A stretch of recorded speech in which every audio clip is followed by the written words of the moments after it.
सदी में स्वर कोकिला लता मंगेशकर जैसी हस्ती एक बार पैदा होती है, ये बात मान लिया गया, सर्वमान्य है। हम सबको पता है कि हमारी प्रिय आदरणीय लता दीदी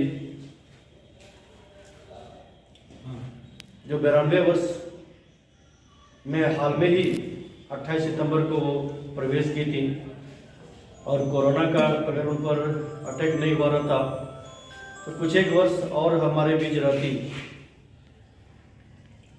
लता मंगेशकर जी के बारे में अगर इनको एक शब्द में अगर बोला जाए कि इनको डिफाइन किया जाए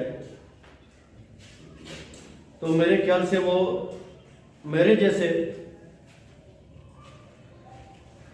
जो जिनकी हिंदी के शब्दकोश काफी कम है, तो अद्भुत शब्द ही मैं उनके लिए निकालूंगा। अद्भुत व्यक्तित्व, अद्भुत कला और अद्भुत एक इंसान।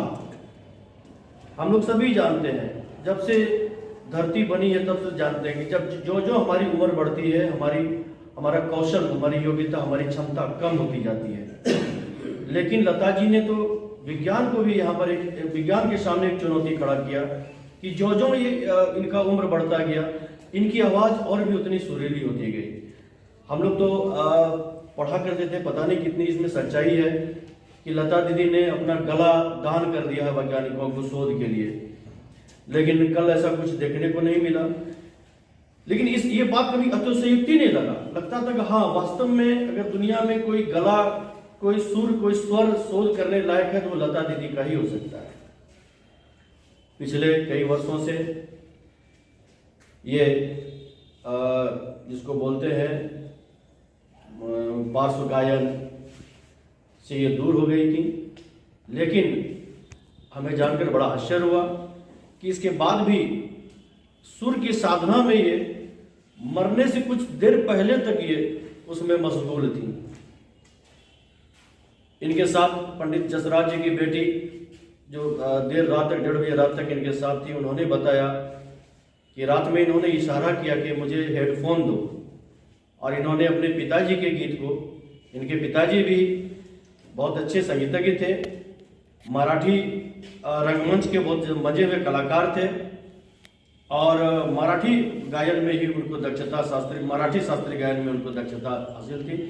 इन्होंने अपने पिताजी के गीत को रात में सुना, मरने से कुछ घंटे पहले, और इन्होंने अपना मास्क हटाया। डॉक्टर ने मना किया था मास्क हटाने के लिए, फिर भी ये हटा देती थी, और बता रही थी वो जसराज जी बता रही थी कि वो धीरे धीरे हाथ से ताल दे रही थी, गाना सुन रही थी और ताल दे रही थी, और चेहरे पे मुस्कुराहट था। तो ऐसी कुछ लोग मरने के बाद अमर होते हैं, कुछ लोग जीते जी अमर हो जाते हैं। हम लोग जानते हैं कि ये अमर हो चुके हैं। लता जी के बारे में हम लोग सभी जानते थे कि लता जी अपने स्वर के माध्यम से, सुर के माध्यम से अमर हो चुकी हैं। कोरोना काल और कल की जो व्यस्तता है, कल चलिए बहुत लोग बहुत ज़्यादा व्यस्त रहते हैं, लेकिन हम लोग दिल में लता जी के प्रति सम्मान रखें। टेम्परामेंट टूट जाता है, कुछ बोलना कुछ और चाहते हैं और वहाँ से भटक जाते हैं। तो ज़्यादा समय नहीं लेते हुए हम सबसे पहले हम चाहेंगे कि हमारे परम श्रद्धेय अजीत भैया, लेकिन कुछ ऐसी हस्ती, कुछ ऐसी महान विभूति होते हैं जिनका चले जाना हमारे जीवन को सुनापन कर देता है। आज हम सभी लता दीदी को श्रद्धा सुमन अर्पित करते हुए गौरवान्वित महसूस कर रहे हैं, और खुशी हो या गम,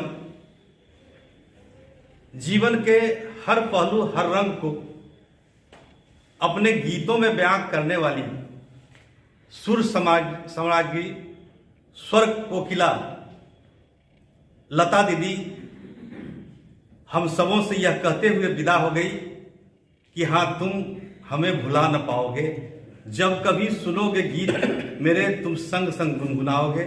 और सही में हम सभी जब भी उनके गीतों को सुनते हैं, हमारे सारे दुख दर्द, हमारे सारे गम न जाने कहां चले जाते हैं। आज लता दीदी का जाना संपूर्ण देश को ही नहीं, एक विश्व के लिए अपूरणीय क्षति है। और सबसे बड़ी बात है कि लता दीदी सिर्फ एक महान गायिका ही नहीं थी, वे समाज के प्रति भी एक समर्पण का भाव रखती थी। समाज के संवेदनाओं के प्रति भी उनकी एक अभिव्यक्ति अक्सर हुआ करती थी। और लता दीदी खासकर खेल से भी और खासकर क्रिकेट से विशेष उनका लगाव था। और सचिन तेंदुलकर, महेंद्र सिंह धोनी का खेल उन्हें बहुत पसंद था। 2019 में जब विश्व कप से भारतीय टीम आउट हो गई थी और यह एक लोगों के बीच यह संदेश आ रहा था कि शायद महेंद्र सिंह धोनी अपने खेल से संन्यास ले लें, तो लता दीदी अपने ट्विटर से ट्वीट करके महेंद्र सिंह धोनी को यह आग्रह की थी कि मैंने सुना है कि आप खेल से संन्यास ले रहे हैं, आप ऐसा कभी नहीं कीजिएगा, यह देश के लिए बहुत अपूरणीय क्षति होगी। लोग आपको खेलना देखना चाहते हैं, हम सभी आपको खेलते हुए देखना पसंद करते हैं, तो आप कभी भी यह देश के लोगों का, खिलाड़ियों का, खेल प्रेमियों का अरमान को टूटने नहीं देंगे। तो ऐसी थी हमारी लता दीदी। आज उनको श्रद्धा सुमन अर्पित करते हुए मैं उनके प्रति अपनी सच्ची श्रद्धांजलि अर्पित करता हूं। और आप सभी जो उनके प्रति अपनी संवेदना प्रकट करने आए हैं, उन्हें श्रद्धांजलि देने आए हैं, मैं आप सबों का अभिनंदन करता हूं। बहुत बहुत धन्यवाद। कि लता दीदी, क्योंकि लता दीदी आजीवन कुमारी रही, तो इनका एक ही घर है, पैतृक घर। उस घर को देखने और उस घर को छूने का सौभाग्य मुझे मिला गोवा टूर के दौरान। और मुझे गाइड ने बताया कि ये दीनानाथ, स्वर्गीय दीनानाथ मंगेशकर जी का मकान है, ताला बंद, ताला लगी है बाहर से, और ठीक वो गोवा में मंगेशी मंदिर के ठीक बाजू में है। उसके बारे में जो गाइड ने बताया, जो बहुत जगह कहीं आज अखबार में भी नहीं छपा है, मैं खोजता रहा, मैं आपको बताता हूँ। वहाँ की गाइड ने जो बताया कि कोंकणी भाषा में मंगेश का मतलब होता है बचाओ। जब हम लोग चिल्लाते हैं बचाओ बचाओ, तो कोंकणी भाषा में बोला जाता है मंगेश मंगेश। तो उसके पीछे एक कहानी है कि भगवान शंकर जी को एक बार इच्छा हुई कि मजाक किया जाए पार्वती से, तो वो शेर का रूप धारण कर लिए इस बात की। तो पार्वती जी वही चिल्लाने लगी मंगेश मंगेश, और वो वही जगह है इनके घर के ठीक बगल में मंगेशी मंदिर। तो उस मंदिर से इन लोगों का, इनके पूर्वज का बहुत गहरा नाता था। इस वजह से इनके जो पिताजी थे दीनानाथ मंगेशकर साहब ने, उन्होंने अपने नाम के आगे मंगेशकर टाइटल रखना शुरू कर दिया। मंगेशकर इन लोग का टाइटल नहीं है, कुछ और है, मैं भी भूल रहा हूँ। वहाँ से लोगों ने मंगेशकर नाम रखना शुरू किया। दीनानाथ मंगेशकर साहब के उनके 5 संतान में 4 बेटी और 1 बेटा हृदयनाथ मंगेशकर साहब, जो कि कल आपने देखा होगा कि भतीजा को मुखाग्नि देना था, लेकिन उनके जिद पर पहले उन्होंने अग्नि को हृदयनाथ मंगेशकर के हाथ में दिया, फिर हृदयनाथ मंगेशकर साहब ने मुखाग्नि दी लता जी को। तो ये भी एक जानकर बड़ा अच्छा लगता है कि पूरा परिवार इनका संगीत के प्रति समर्पित है। हृदयनाथ मंगेशकर साहब एक बहुत अच्छे संगीतकार हैं, संगीतज्ञ हैं। और इनकी 4 बहनें, मीना मंगेशकर थोड़ी कम चर्चित हुई, लेकिन उसके बाद आशा मंगेशकर, लता मंगेशकर, आशा भोसले, जो आशा मंगेशकर थी बाद में आशा भोसले बनी, और उषा मंगेशकर, तीनों ने अपने क्षेत्र में संगीत का कीर्ति लहराया, कीर्ति ध्वज लहराया।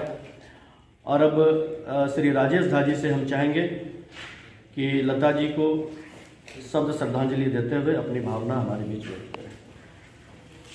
सर्वप्रथम मैं उन्हें विनम्र श्रद्धांजलि अर्पित करता हूं। सचमुच में लता दीदी ने अपनी गायकी से सिर्फ भारत में ही अमिट छाप नहीं छोड़ी, बल्कि पूरे विश्व में गायकी का एक नया आयाम स्थापित किया। ऐसा कम ही देखने को मिलता है कि भारत के किसी महान हस्ती का निधन हुआ हो और पाकिस्तान में भी गम मनाया जाए, लेकिन लता जी ने भारत हो या पाकिस्तान, अमेरिका हो या ब्राजील, उनके चाहने वाले पूरे विश्व में थे और सबों को उन्होंने रुला दिया। वो महान देशभक्त भी थी। जब भारत चाइना युद्ध के बाद सैनिकों के सम्मान में उन्होंने ऐ मेरे वतन के लोगों गाने को गाया, तो देश के प्रधानमंत्री चाहे जवाहरलाल नेहरू रहें, चाहे पूरे देशवासियों को उन्होंने रुला दिया। जब 1983 का विश्व कप आया, जो खिलाड़ी विश्व कप जीते थे उन्हें देने के लिए बोर्ड के पास पैसे नहीं थे, तो इन्होंने चैरिटी करके उनके लिए पैसे जुटाने का काम किया।